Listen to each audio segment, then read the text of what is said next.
Ceci est le premier ajout fait à ce livre de la création. Il est important que les autres connaissent mon histoire. Je suis Ratelko, fils de Bralar, premier élu de vie. Lors de ma venue au monde, je suis né avec le sceptre, ou plutôt cette clé du plurivers entre mes mains. Ce recueil, quant à lui, il a fallu que j'aille le chercher et cela m'a pris beaucoup de temps, car c'est bien la peur qui me gouvernait. Je sentais que quelque chose m'appelait au-delà du ciel. Mais j'étais bien incapable de répondre à cet appel.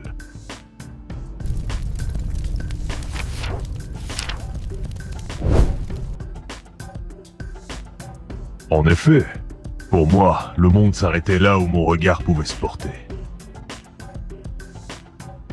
Je suis le premier élu, et avant ce livre, je ne savais absolument rien. Mon peuple commençait tout juste à développer les prémices d'un langage. Et cela faisait seulement 2 générations que l'on possédait notre propre nom. Pour eux, j'apparaissais comme un intrus, une erreur de la nature, voire même un monstre. C'est pourquoi ils ont essayé de m'exécuter alors que je n'étais qu'un bébé.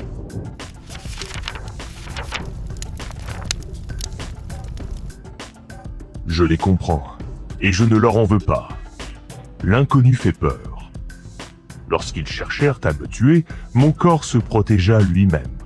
La première lance, fabriquée avec une branche et un silex taillé, pénétra mon abdomen sans vraiment rencontrer de résistance, et la douleur réveilla mon pouvoir. La seconde lance qui suivait de près la première ne parvint pas à percer ma peau qui était devenue beaucoup trop dure pour le commun des mortels. Ma blessure se mit alors à irradier comme un soleil, et la première lance se retrouva expulsée de mon corps.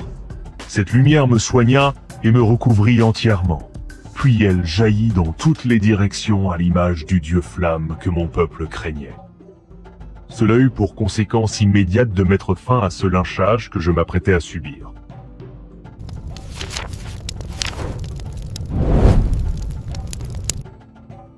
Ce dieu flamme, vous l'aurez compris, ce n'est ni plus ni moins que le soleil qui éclaire mon monde d'origine. Suite à cette démonstration de force, je suis devenu en quelque sorte un être sacré, un représentant de leur dieu flamme.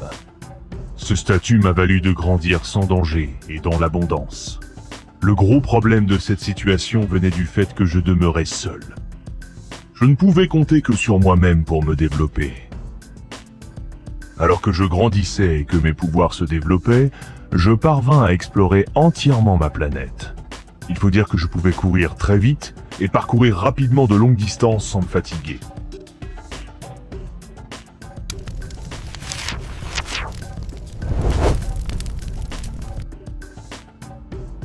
Une fois adulte, ce sont mes sens qui m'ont appris qu'il y avait quelque chose après le ciel, quelque chose d'immense. Seulement, la peur me scotchait littéralement au sol. Après de nombreux hivers, j'ai réussi à voler comme les oiseaux. Mais je n'arrivais pas trop à m'éloigner du sol pour partir dans ce noir absolu. Pour moi, cela n'avait rien de tangible. C'était le vide, la mort qui m'appelait. Et j'en étais convaincu.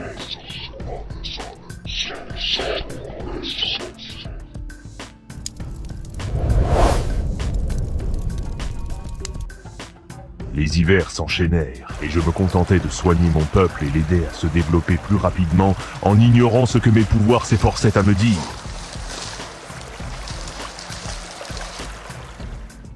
Au début, je ne ressentais qu'un seul appel, puis un deuxième surgit du néant, puis 3, 4, et enfin 5. Mais je continuais de les ignorer. La mort se voulait certainement plus présente et cherchait à m'attirer dans ses terribles filets. Du moins, c'est ce que je croyais.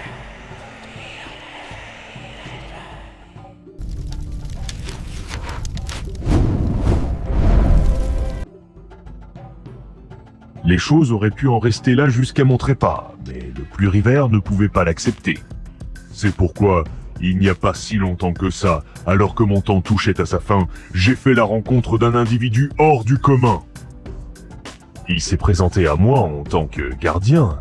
Il pouvait parler directement à mon esprit, et il m'a expliqué que j'avais juste besoin d'un petit coup de pouce. Il m'exposa dans les grandes lignes qui j'étais et m'annonça que je devais me rendre en priorité vers le premier appel que j'avais ressenti. Car là-bas se trouvait un livre qui m'était destiné.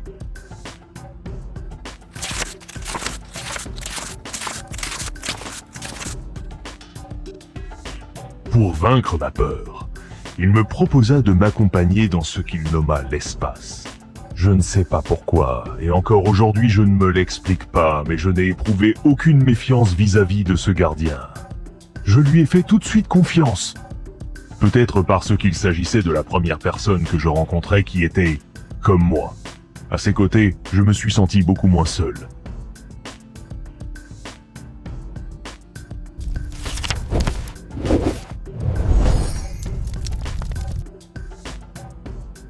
Nous nous sommes donc envolés ensemble. Nous sommes allés au-delà du bleu de mon ciel pour pénétrer dans l'espace. Il me montra que je pouvais créer mon propre air, puis il se dirigea vers le dieu flamme en m'expliquant ce qu'était un soleil.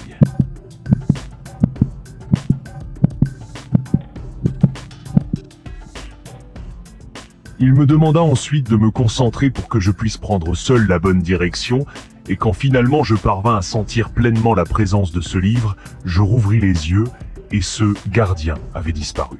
Je me retrouvais alors à nouveau solitaire, cependant je n'avais plus peur.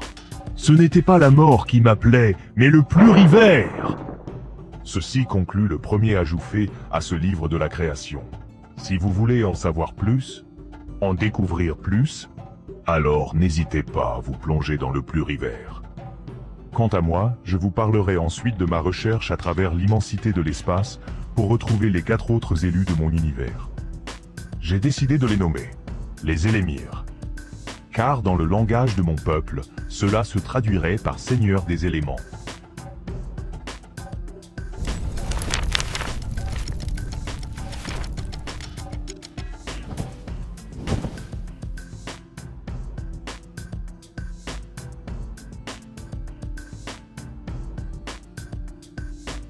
Moi, Trista, fille de Ragel, 12e élue de vie, j'ai décidé de créer une unité temporelle valable pour tout l'univers. En effet, actuellement, seuls les élus ont la possibilité de voyager dans l'espace. Mais nous allons continuer d'évoluer, et la science n'en est qu'à ses prémices. Je suis convaincue que dans le futur, on trouvera le moyen pour se déplacer librement à travers les étoiles. Les Élémirs sont d'accord avec cette idée, et eux comme moi nous voyageons beaucoup afin d'explorer Isargardian et de nous faire connaître. Il existe une planète magnifique que j'ai baptisée Émeraude. Ses océans, ses rivières, sa végétation, ses couleurs, bref, tous les éléments qui la composent sont juste sublimes. Parmi la faune de ce monde, existe une espèce unique de papillon, dont les ailes sont à l'image de la planète. En fonction de l'ensoleillement, les couleurs sont changeantes, évolutives. On a l'impression d'observer des éclats de joyaux ou d'émeraudes. En plus de leur beauté, ils possèdent une véritable particularité. Leur cycle de vie est parfaitement millimétré. Peu importe les conditions météorologiques ou d'ailleurs n'importe quel facteur externe, la durée d'un cycle est toujours exactement la même. C'est incroyable.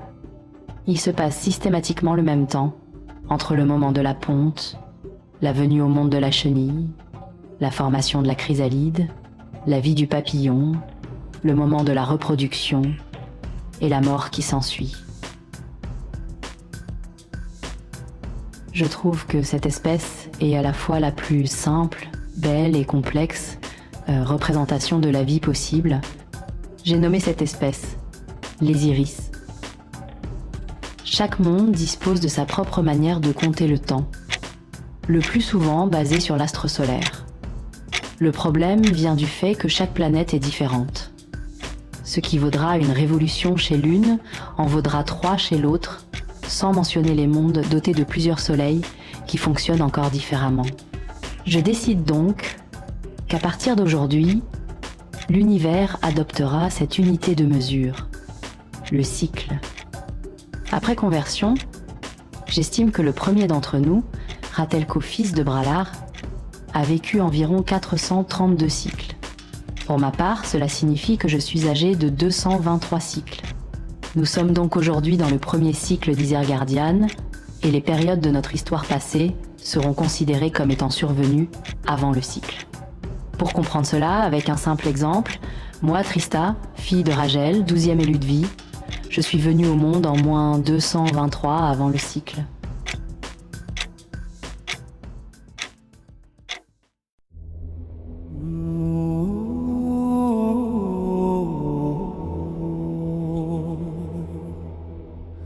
Oh